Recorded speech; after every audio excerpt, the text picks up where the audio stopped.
Le cinéma fantastique en France a une histoire, mais cette histoire est bizarre car elle ne passe pas forcément par les réalisateurs français qui n'ont jamais vraiment travaillé le genre. Non, ça passe par une revue culte, Midi Minuit, née dans les années 60, la première revue européenne à s'intéresser à ce type de cinéma avec des vampires, des monstres et des femmes sanguinolentes. L'intégrale de Midi Minuit vient d'être rééditée, l'occasion de revenir sur son histoire en rouge et noir.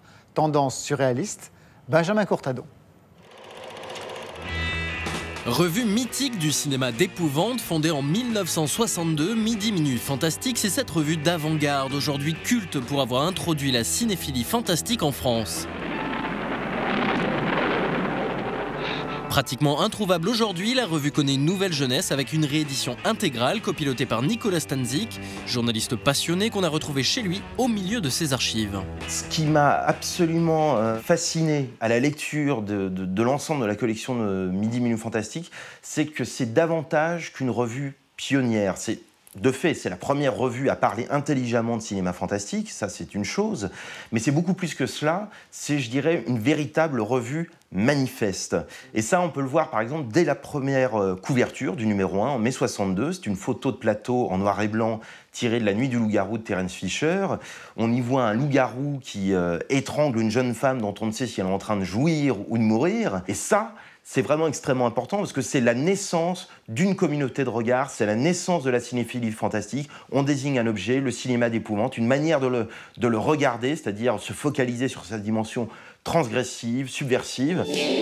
Alors, bien sûr, en revue de cinéphile, Midi Minuit se caractérise par des auteurs phares, dandys passionnés, intellectuels provocateurs comme Jean Boulet ou son fondateur Michel Camp, ici dans ses œuvres. Dans le même psychanalytique ou érotique, c'est très simple, le mythe du vampire, c'est le contraire de la nécrophilie.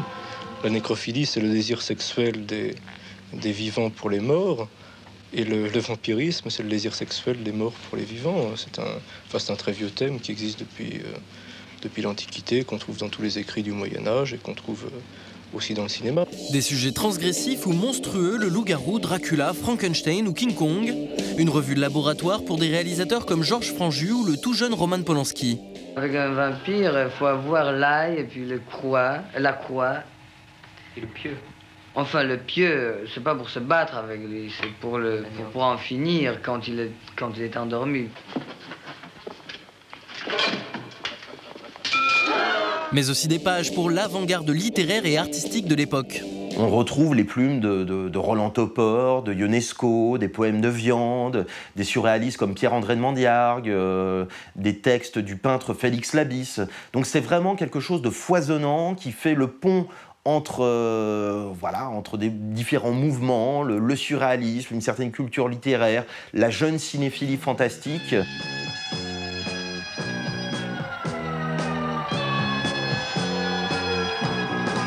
Si vous voulez faire mon bonheur,